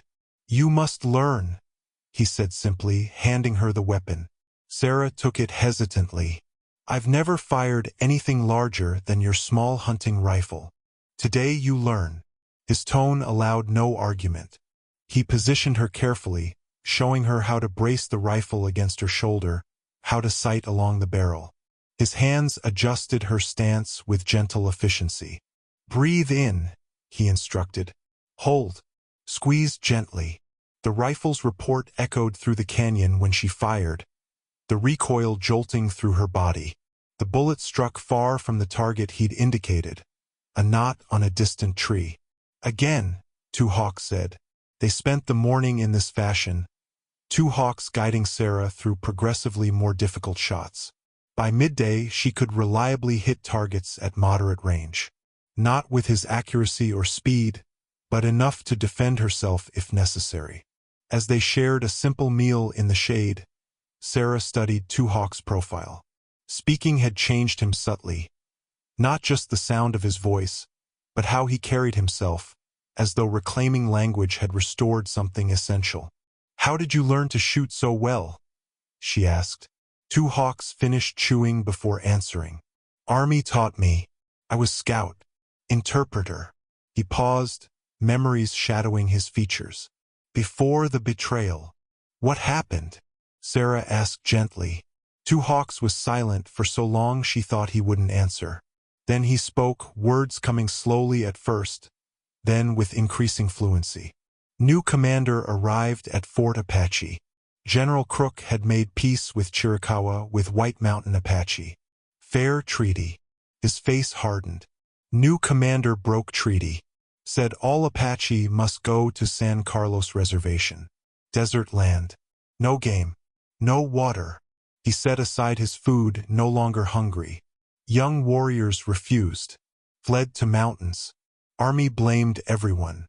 Said we helped rebels. Came to our village at dawn. His voice grew distant. I was hunting. Heard shots. When I returned. He didn't finish the sentence. He didn't need to. I buried my family. My people. Took weapons from dead soldiers. Came to this canyon where my grandfather's grandfather lived. Decided never to speak white man's language again. Never to trust. Never to forget. Sarah reached out hesitantly, touching his hand. Yet you helped me. Two Hawks met her eyes. 7 years alone. Then you came. Different. Like me. Running from same enemies. Men who use power to harm. He looked out over the canyon. Now they come again. But this time I am not away hunting. This time, I am ready. With that, he stood, indicating they should continue their preparations. They spent the afternoon setting up defensive positions, creating caches of weapons and supplies at strategic points throughout the canyon. Two Hawks showed Sarah hidden routes between these positions, paths that would allow them to move unseen. As sunset approached, Two Hawks led Sarah to his storage cache, where he kept items too painful to keep in daily sight. From a cedar box, he withdrew a small container of red and black pigments. War paint, he explained. Sacred. Gives protection. Strength. With ritual slowness, he began applying the paint to his face. Black diagonal stripes across his cheekbones. Red symbols on his forehead. The transformation was striking, the gentle teacher becoming the warrior he had once been. What do the symbols mean? Sarah asked. Protection, he said, pointing to a zigzag pattern. Courage, he continued, indicating a series of dots. Justice, he finished, touching the line that bisected his forehead. When he finished, he held the pigments towards Sarah, a question in his eyes. She nodded, understanding the honor being offered. Show me which ones I should wear. Two Hawks applied the paint to her face with careful precision, his fingers gentle against her skin. 2 red lines on each cheek. A black circle on her forehead. These mean? She asked. Determination, he said, touching her cheeks. Truth, he added, touching her forehead. He paused, then added, beauty. The last word hung between them, unexpected and profound. Sarah felt heat rise to her face beneath the paint. Two Hawks didn't look away, his dark eyes holding hers with quiet intensity. We fight for what? He asked suddenly. Sarah considered the question carefully. For justice. For truth about what happened with James. For the right to live without fear. Two Hawks nodded. Good reasons. He hesitated, then added, also fight for future. What future? Sarah asked softly. Two Hawks raised his hand to her face, fingers hovering just above her painted cheek, not quite touching. One we choose. Together. Sarah's breath caught at the implication of his words. This wasn't merely about surviving the coming confrontation. It was about what might lie beyond it. A possibility neither had dared articulate until now. Before she could respond, Two Hawks tensed, his head turning toward the canyon entrance. Riders coming. Scouts. The moment shattered, replaced by immediate concern. Two Hawks moved swiftly to the ridge, Sarah following close behind. In the fading light, they could make out two men on horseback, studying the canyon entrance from a distance. Tomorrow, Two Hawks said grimly. They come in force tomorrow. He turned to Sarah, his painted face solemn in the twilight. Last chance to leave. Before dawn. I can show path. They never find you. Sarah shook her head firmly. My choice is made. Where you stand, I stand. Two Hawks studied her face, searching for uncertainty and finding none. He nodded once, acceptance and something more in his expression. Then we prepare. Final preparations tonight. He touched the medicine pouch at his waist. And I give you something. For protection. Night enveloped the canyon, stars brilliant in the vast sky above. Inside the adobe dwelling, Sarah and Two Hawks completed their preparations by lamplight. They had moved essential supplies to the cave, created diversions along the canyon approaches, and established signals to coordinate their movements during the coming confrontation. Two Hawks retrieved a small object from his medicine pouch, a silver hair comb adorned with turquoise stones, delicately crafted and clearly treasured. My mother's, he explained, holding it reverently. She wore on wedding day, protected her through many winters. He offered it to Sarah. For you. Protection. Sarah hesitated, understanding the significance of such a gift. I can't take something so precious. Must, Two Hawks insisted. Belong to strong woman. Now goes to strong woman. The simple assessment warmed Sarah's heart. She accepted the comb with appropriate solemnity, securing it in her hair. I'll honor it, she promised. They shared a meal of venison stew, knowing they would need strength for what lay ahead. Two Hawks spoke more than he had since breaking his silence, as though making up for lost time. He described his childhood in the mountains, his years at Carlisle, his brief time as an army scout before returning to his people. You could have stayed in the white world, Sarah observed. With your education, your languages. Two Hawks shook his head. Not my place. Belonged with family, with tribe. His eyes grew distant. Made promise to return, to teach children both worlds. Sarah understood his grief anew, not just for lost loved ones, but for a purpose violently taken from him. You're teaching again now, she said softly. Two Hawks met her gaze. Different student, same heart. When they finished eating, Two Hawks went to check their defenses one final time. Once alone, Sarah retrieved paper and pen from her small collection of possessions. She wrote quickly, words flowing from her heart without censorship. My dearest Nakohitsen, if you are reading this, we have been separated. I pray it is only temporary, that circumstances have forced us apart but not permanently. If the worst has happened and I am taken or killed, I want you to know what I have been unable to say aloud. I came to your canyon a broken woman, fleeing violence and betrayal. I expected only brief shelter before continuing my desperate flight. Instead, I found healing. I found purpose. I found a man whose silence spoke volumes and whose rare words carry the weight of mountains. I do not know what name to give my feelings for you. The sentiments I was taught to call love were pale, proper things, suitable for drawing rooms and chaperoned walks. What I feel for you was born in blood and dirt, in shared danger and quiet evenings by the fire. It has roots deeper than convention, stronger than propriety. If we are parted tomorrow, know that the months in your canyon have been the truest of my life, that I regret nothing except perhaps my initial fear of you, that whatever happens, I am grateful for every moment, from your reluctant acceptance of a desperate stranger to your gift of broken silence. If there is a future beyond tomorrow, I would spend it with you, in this canyon or wherever fate leads us. Two souls who found each other when both had lost everything else. Yours in all ways that matter, Sarah. She folded the letter carefully, sealing it with a drop of candle wax. She tucked it beneath Two Hawks' sleeping pallet where he would find it only if she were gone. A confession and a goodbye, if such became necessary. Two Hawks returned as she was putting away the writing materials. "Scouts on ridge," he reported. "More coming at dawn. 8, maybe 10 men." Sarah nodded, absorbing the information. "The sheriff?" "Yes. Others I don't know." He paused. "One looks like you. Same eyes." Sarah felt a chill run through her. "James's brother, Judge Hollister. He always resented me. Said I wasn't good enough for the family name." Two Hawks considered this. "Man who hates is dangerous. Blind to truth." "He'll never believe I acted in self-defense," Sarah said quietly.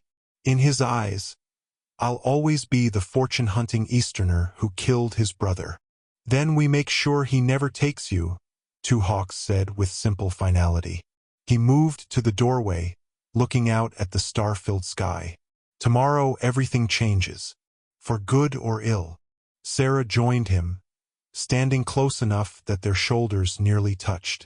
"Are you afraid?" she asked. Two Hawks considered the question seriously.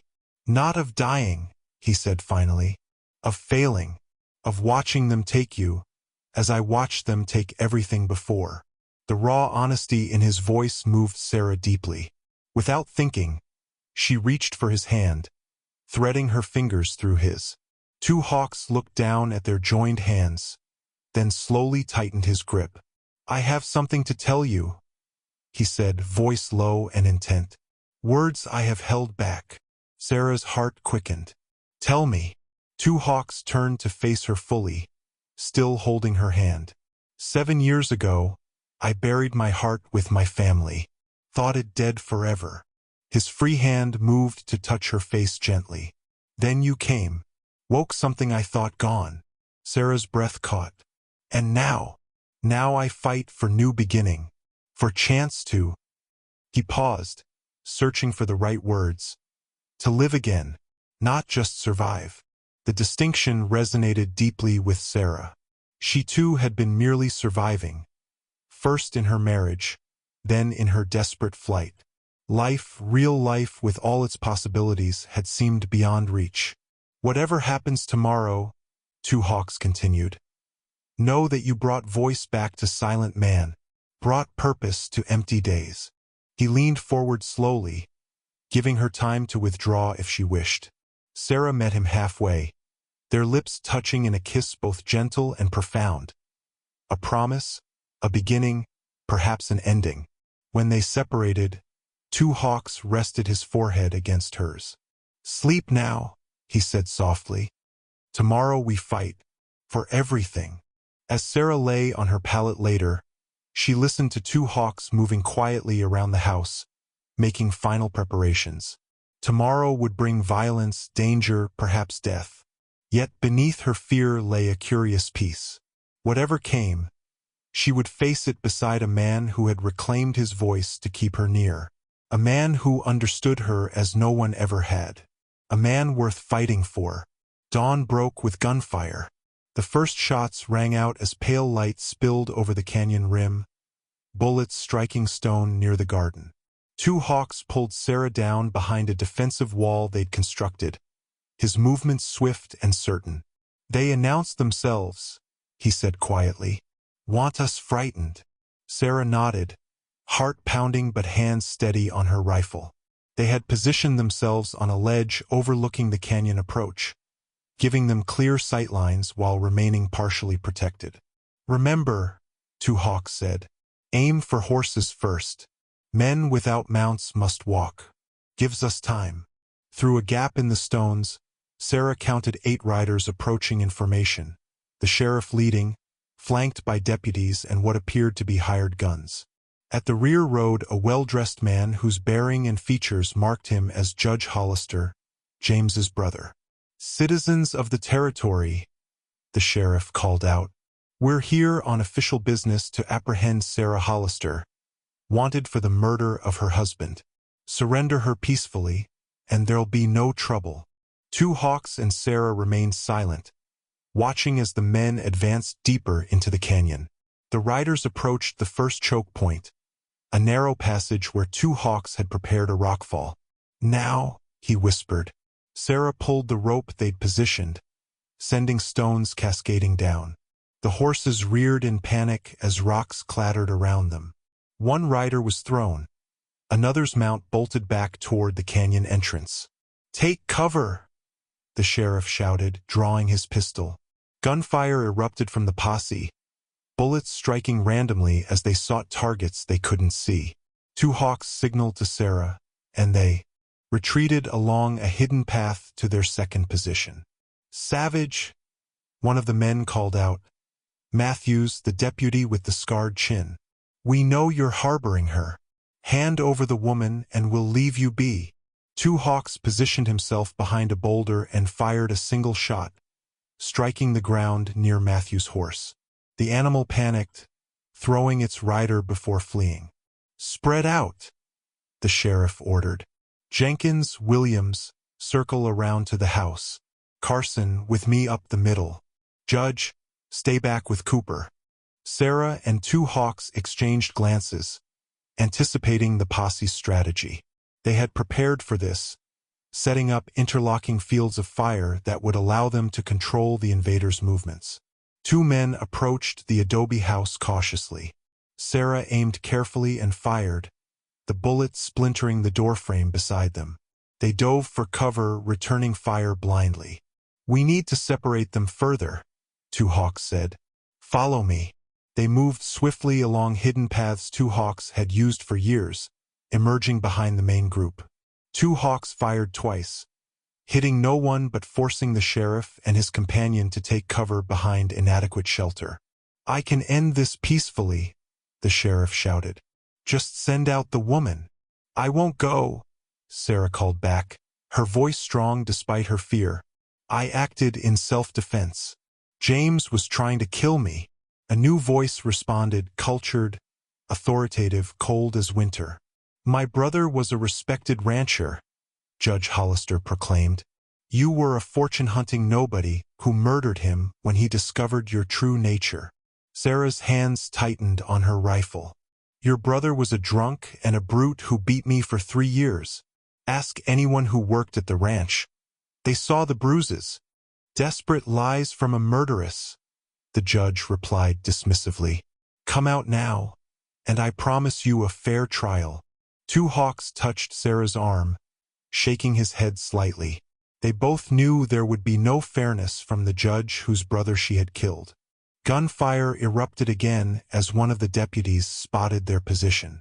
Two Hawks pulled Sarah down as bullets struck the rocks around them.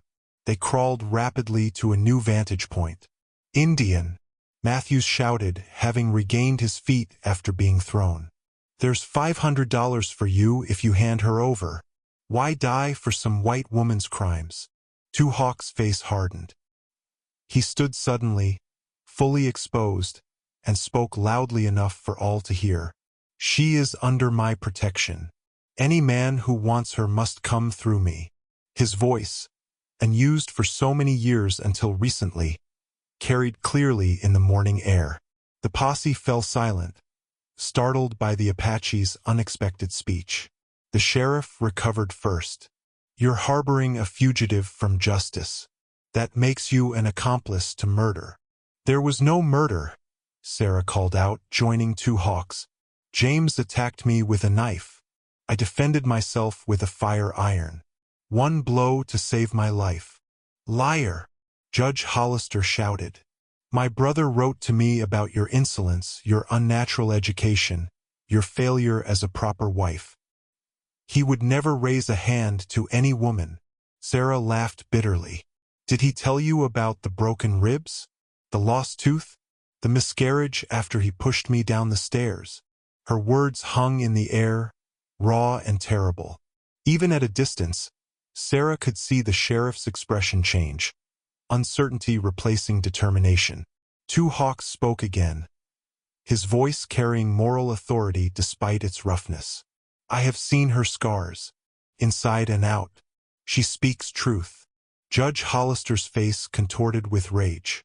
Since when do we take an Indian's word over that of a distinguished family? Sheriff, do your duty. The sheriff hesitated, looking between his men, the judge, and the two figures standing proudly on the ridge. Maybe we should. Before he could finish, Judge Hollister drew his own pistol and fired at Sarah. The bullet struck stone inches from her head.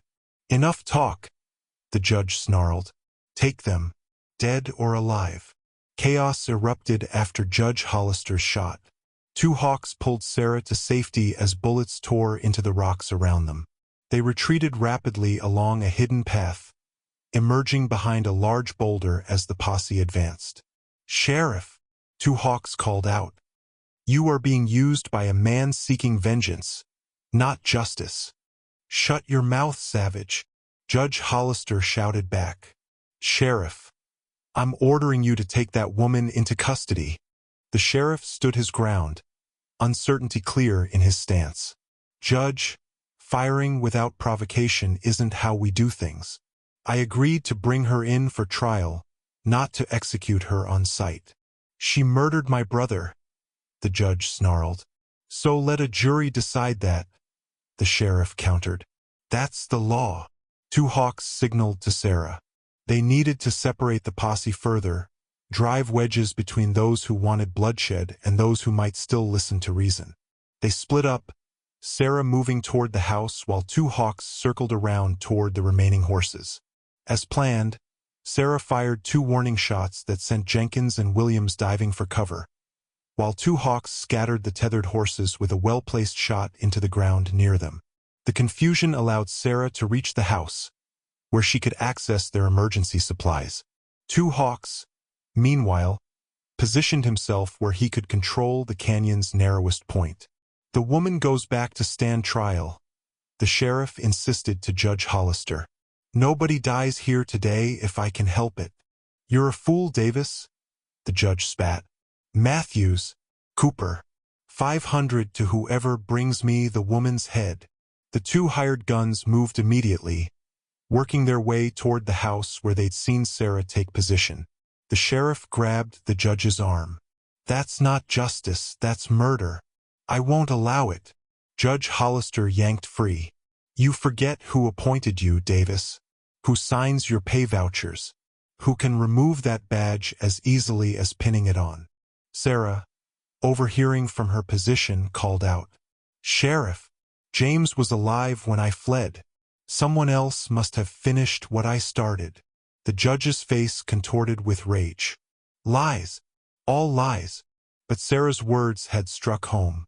The sheriff's expression changed subtly as he looked at Judge Hollister with new suspicion. Is that true, Judge? You were the first to find your brother, weren't you? Before the judge could answer, Matthews reached the house, kicking in the door with his gun drawn.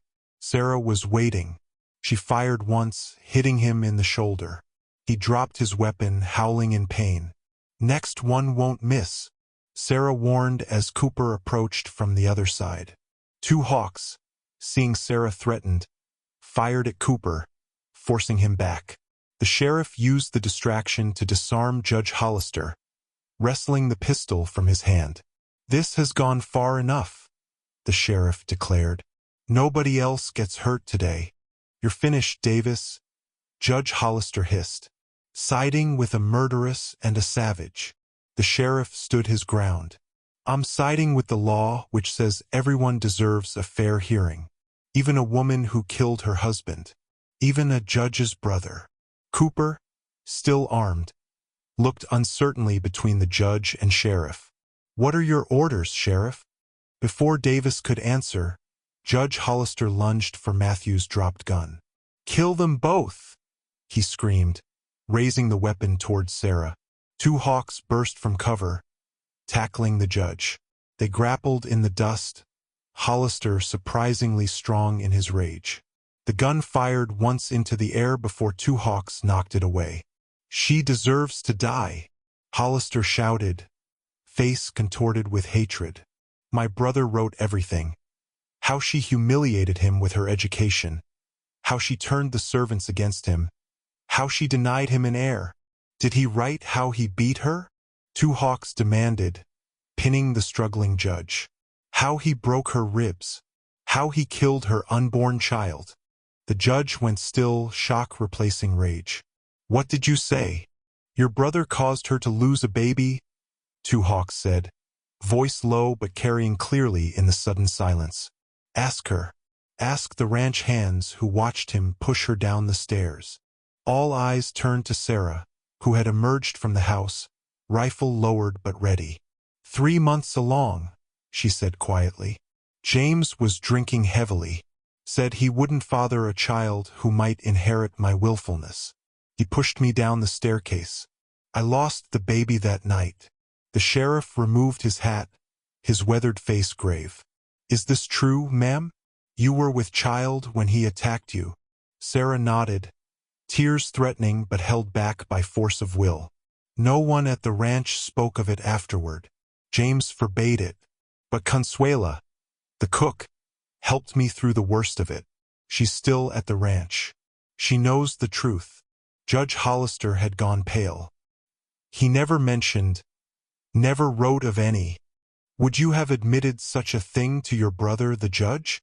Sarah asked bitterly. "The night I fled, he came at me with a knife. Said he'd carve the pride from my face. I struck him once with the fire iron. He fell. I ran, believing him only unconscious." The sheriff's deputy, Williams, lowered his weapon entirely. "Sheriff, this changes things." "Indeed it does," Davis agreed, helping two hawks secure the now subdued judge. "Mrs. Hollister, I'm placing you in custody, but to ensure your safety, not to punish you. You'll have a proper hearing where all facts will be considered." "No," two hawks said firmly, standing between Sarah and the sheriff. "She stays. The law must," the sheriff began. "Your law failed her before," two hawks interrupted. "Failed my people too. Why trust it now?" Sheriff Davis considered this, then made a decision that surprised everyone. "Cooper, ride to Hollister Ranch. Bring the cook, Consuela, to town for questioning. Williams, take Matthews back for medical attention." He turned to Sarah and two hawks. "I'm leaving without Mrs. Hollister today. In 1 week, I'll return alone to hear her full account. Then we'll determine the next steps." Judge Hollister struggled against his bonds. "You can't do this. I am the law in this territory." "No, sir," the sheriff replied evenly. "You merely interpret it. And I'm beginning to suspect you've interpreted it to your brother's benefit for far too long." 1 year later, spring painted Whispering Canyon in vivid colors. Wildflowers carpeting once barren slopes, tender green leaves unfurling on trees along the stream. Sarah stood in her garden, now expanded to 3 times its original size, examining the first shoots of corn pushing through rich black soil. "The beans are ready for planting," she called to two hawks, who was constructing a new irrigation channel nearby. He straightened, wiping sweat from his brow. "Rain coming tomorrow. Good time." His voice, used daily now for months, had lost its roughness. He would never be a man of many words, but silence was no longer his only language. Sarah smiled, remembering the long path that had brought them here. Sheriff Davis had returned as promised, alone, to hear her full account. He had brought news that Consuela had confirmed Sarah's story about the miscarriage. Several ranch hands had come forward with accounts of James Hollister's cruelty. Most surprising, the doctor who had treated James after Sarah fled testified that the fatal wound had not been from the fire iron, but from a subsequent blow with a different weapon. Judge Hollister now faced his own trial for his brother's murder and obstruction of justice. The territorial governor, eager to avoid scandal, had officially cleared Sarah's name. Freedom had come with choices. They could have left the canyon, started fresh elsewhere. Instead, they had chosen to remain, transforming Two Hawks' solitary refuge into a place of shared purpose. Sarah watched as two Apache children from a nearby settlement approached Two Hawks, eager for their afternoon lessons. He had begun teaching again, first these children, then others from both settler and native families. His knowledge of both worlds made him a uniquely valuable teacher in a territory struggling toward an uncertain future. The children greeted Sarah respectfully before following Two Hawks to the shade of a cottonwood tree, where he would instruct them in both Apache traditions and the English knowledge they would need to navigate the changing world.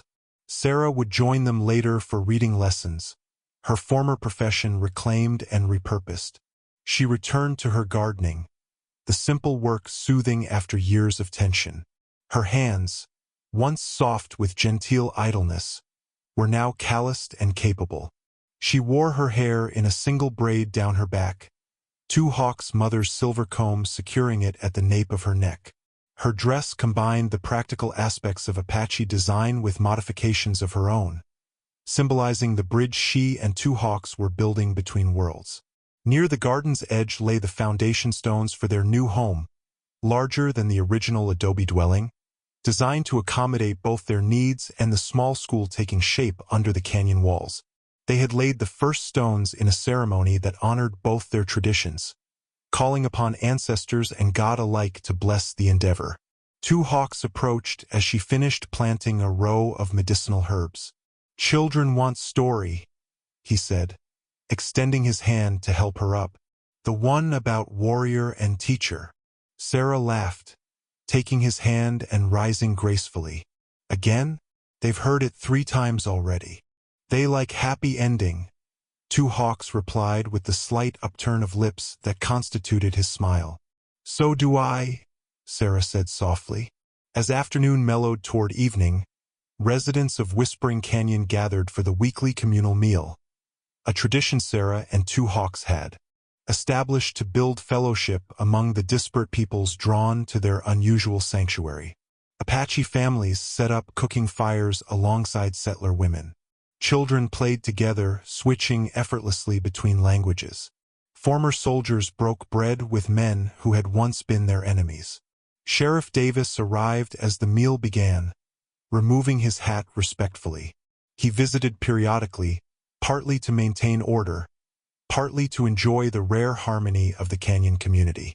"Mrs. Reynolds," he greeted Sarah, deliberately using her maiden name which she had reclaimed. "Mr. Two Hawks, peaceful as always here." "Join us, Sheriff," Sarah invited. "There's plenty."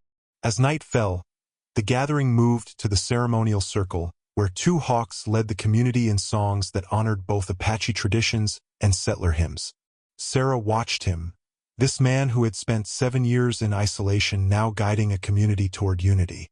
Later, as stars emerged above the canyon walls, Sarah and Two Hawks stood together on the ridge overlooking their domain. His arm encircled her waist as naturally as breathing. "Happy?" he asked simply. Sarah considered the question, the answer encompassing all they had endured and built together. "Beyond anything I could have imagined," she replied. Two Hawks nodded, understanding perfectly. "From desperate words at doorway," he mused. "I'll do anything, just let me stay." To this, he gestured toward the thriving community below. "Would you change it?" Sarah asked. "If you could go back to before I arrived?" Two Hawks turned to face her fully, taking both her hands in his. In the starlight, his eyes held all the wisdom and pain and joy of their shared journey. "Not one moment," he said. "Every step, every struggle, led here." He touched her face gently. "Led to you."